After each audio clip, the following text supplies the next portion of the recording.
Καλησπέρα, στιγμιότυπα στο Sky 100,3. Εμείς επιστροφή στα ζητήματα της καθημερινότητας, στους ανθρώπους που μεριμνούν, και η εστία των Αθηνών, κυρίες και κύριοι, μεταμορφώθηκε σε ένα σύγχρονο φιλόξενο χώρο για τους άστεγους ηλικιωμένους. Παρέμβαση από το Δήμο Αθηναίων. Ο κ. Γρηγόρης Λέων, ο πρόεδρος του ΚΙΑΔΑ και ιατροδικαστής, είναι ξανά στη τηλεφωνική μας γραμμή για την ανακατασκευή της εστίας. Καλησπέρα σας, κύριε Λέων. Καλησπέρα, κύριε Κουφόπουλε, καλησπέρα και στους ακροατές. Λοιπόν, είναι μια πρωτοβουλία για τους άστεγους ηλικιωμένους. Σωστά? Ακριβώς. Μιλάμε για ένα χώρο, μια δομή ουσιαστικά, η οποία πρέπει να σας πω από παλιά ήταν δωρεά. Έχει αναπτυχθεί ουσιαστικά σαν μια μονάδα άστεγων ηλικιωμένων. Πρέπει να σας πω ότι είναι μάλιστα η μονάδα μας που από την πρώτη στιγμή που αναλάβαμε τη διοίκηση του Δήμου θελήσαμε να δώσουμε τη μεγαλύτερη φροντίδα μας, γιατί είναι οι άνθρωποι που δυστυχώς δεν έχουν καμία προοπτική επανένταξης, αν θέλετε, στην κοινωνία όπως επιθυμούμε για όλους τους άλλους άστεγους, αλλά αντιλαμβάνεστε, είναι ο χώρος που αυτοί οι άνθρωποι θα ζήσουν πιθανά μέχρι το τέλος της ζωής τους εκεί. Αυτό που θελήσαμε είναι ουσιαστικά να αναβαθμίσουμε αυτή τη μονάδα όσο καλύτερα γίνεται. Μάλιστα πρέπει να σας πω ότι εδώ ήταν και θέμα ενός εσωτερικού ανταγωνισμού μεταξύ των δομών μας, γιατί όπως θυμάστε το πολυδύναμο κέντρο αστέγων, το οποίο βρίσκεται στην πλατεία Βάθη, είχε γίνει σε εξαιρετικά πρότυπα με ατομικές τηλεοράσεις κτλ. Με αποτέλεσμα αυτή η μονάδα μέχρι σήμερα να υστερεί, χάρη σε μια γενναιόδορη, πρέπει να σας πω, πράξη ενός δωρητή, μιας εταιρείας.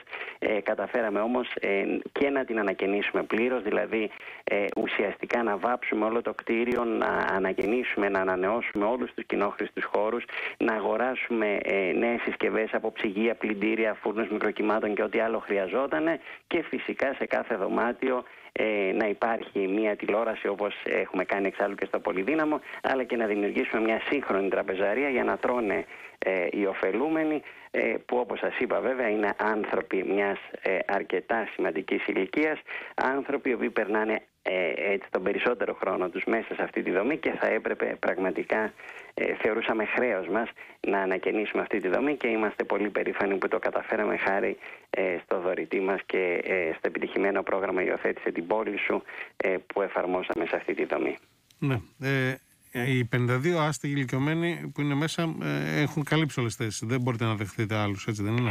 Όχι, πρέπει να σας πω ότι έχουμε περιθώρια, έχουμε κάποια περιθώρια. Σας λέω, είναι συνήθως άνθρωποι αρκετά μεγάλοι. Εδώ φέρνουμε και ανθρώπους οι οποίοι μπορεί αρχικά να μπουν στο υπνοτήριο, για παράδειγμα, της πλατεία Βάθης, και όταν δούμε ότι είναι μιας ηλικίας προχωρημένης, τους προωθούμε στη συγκεκριμένη δομή, ή απευθείας ηλικιωμένοι οι οποίοι είναι σε μια, εν πάση περιπτώσει, καλή κατάσταση, αν θέλετε, σωματική και ψυχική, γιατί και όλα αυτά έχουν τη σημασία τους μεταφέρουμε εκεί. Όταν είναι κάποιος έξω, έχει επιβαρυνθεί πολλαπλώς και ψυχολογικά και σωματικά, και θέλει πολύ μεγάλη προσπάθεια για να επανέλθει. Ακριβώς, και πρέπει να σας πω επίσης ότι μέλημά μας δεν ήταν μόνο, αν θέλετε, να ανακαινήσουμε αυτό το χώρο. Μέλημά μας αυτή τη χρονιά ήταν ουσιαστικά να ενισχύσουμε και σε επιστημονικό προσωπικό το συγκεκριμένο χώρο, γιατί όπως πολύ σωστά είπατε, αυτοί οι άνθρωποι έχουν ιδιαίτερα μεγάλες ανάγκες, και έχουμε πράγματι σε μόνιμη βάση ψυχολόγους, κοινωνικούς λειτουργούς, νοσηλευτές, οι οποίοι πλέον εδρεύουν σε αυτή τη μικρή πραγματικά δομή μας, αλλά πολύ σημαντική για μας. Και πρέπει να σας πω ότι και λόγω COVID έχουν πέσει έτσι όλη η προσοχή μας, αν θέλετε, σε αυτούς τους ανθρώπους. Τηρούνται τα μέτρα? Όχι απλά τηρούμε τα μέτρα, εδώ έχουμε, αν θέλετε, και αποτέλεσμα αυτό. Μέχρι στιγμής, να χτυπήσω ξύλο, δεν έχουμε ούτε ένα κρούσμα στη συγκεκριμένη μονάδα, γιατί είναι πραγματικά η μονάδα που, και όπως αντιλαμβάνεστε, λόγω ηλικίας φοβόμαστε πολύ περισσότερο, έτσι, και δείχνουμε πολύ πολύ μεγάλη προσοχή και αυστηρή τήρηση των μέτρων, περισσότερο από κάθε άλλη δομή. Ναι, γιατί εδώ είναι το κρίσιμο σημείο, και φαντάζομαι ότι έχετε... Περιγράψτε μας, υπάρχει το μόνιμο προσωπικό και οι 52 ωφελούμενοι, σωστά? Ακριβώς. Υπάρχει το διοικητικό προσωπικό, υπάρχει ψυχολόγος, υπάρχει κοινωνικός λειτουργός, υπάρχει νοσηλευτής. Κανονικά επισκέπτονται γιατροί τη συγκεκριμένη μονάδα όταν χρειάζεται πνευμονολόγος, όταν χρειάζεται άλλος γιατρός ή ψυχίατρος ακόμα. Και γενικά αυτοί οι άνθρωποι είναι σε μια συνεχή φροντίδα. Σας λέω, είναι δυστυχώς οι άνθρωποι οι οποίοι δεν έχουν άλλη επιλογή. Μιλάμε για ανθρώπους αρκετά μεγάλης ηλικίας, που δεν μπορείς να τους εντάξεις ούτε σε προγράμματα στέγαση και εργασία, ούτε προφανώς σε κανένα άλλο εργασιακό περιβάλλον. Έτσι, είναι άνθρωποι οι οποίοι προσπαθούμε έτσι να τους βοηθήσουμε να πάρουν μια μικρή σύνταξη γύρατος, που κάποιοι από αυτούς δικαιούνται, θα έλεγα οι περισσότεροι από αυτούς, και ουσιαστικά εκεί να τους συντηρήσουμε για το υπόλοιπο της ζωής τους. Και ταυτόχρονα οι άνθρωποι που τους βοηθούν και εργάζονται στον τομέα αυτό θα πρέπει να είναι και συνεπείς στην υπόλοιπη ζωή τους, έτσι ώστε να μην νοσήσουν. Βεβαίως, και πρέπει να σας πω ότι γι' αυτό έχουμε φροντίσει ιδιαίτερα, κάνουμε συνεχή τεστ στους εργαζόμενους μας. Ήθελα να το ρωτήσω, ναι, κάνετε. Βεβαίως και κάνουμε, και μάλιστα τώρα το ΚΕΔΑ πριν λίγες μέρες ουσιαστικά, πέρα από τη συνεργασία που έχει με τον ΟΔΗ, κάνει κάτι συμπληρωματικό και δικό του, αν θέλετε. Δηλαδή αγοράζουμε κάποια δικά μας rapid test, τα οποία θα χειρίζονται οι γιατροί και οι νοσηλευτές μας, ακριβώς για αυτό το λόγο, για να μπορούμε σε ακόμα μεγαλύτερη συχνότητα να μπορούμε, ειδικά στους εργαζόμενους μας αλλά και στις ευπαθείς μας ομάδες, οποιαδήποτε στιγμή χρειαστεί, να το έχουμε σε άμεση διάθεση, τουλάχιστον μια πρώτη εκτίμηση μέσω των rapid test. Σας λέω, εφαρμόζουμε κανόνες που έτσι, αν δείτε μέσα από τον ΕΟΔΗ δεν υπάρχουν ακριβώς κανόνες για τις δομές αστέγων, έτσι, αλλά εμείς έχουμε πάρει τα ευρωπαϊκά πρότυπα και πρέπει να σας πω ότι τα έχουμε κάνει ακόμα και πιο αυστηρά από μόνοι μας, έτσι ώστε πραγματικά να είμαστε... Το λογικό. Εντάξει, δεν είναι πάντα λογικό όπως βλέπουμε σήμερα, γιατί έχουμε φτάσει σε μια δύσκολη κατάσταση. Εσείς ως ιατρός, ως ιατροδικαστής, ξέρετε πόσο σημαντικό είναι να τηρούνται όλα τα μέτρα προφύλαξης. Στους άλλους δεν έχει εμπεδοθεί και αναρωτιέμαι γιατί. Θεωρούν ακόμα ότι υπάρχει αυτή ότι δήθεν είναι συνωμοσία ο κορονοϊός και υπάρχει κάτι άλλο από πίσω.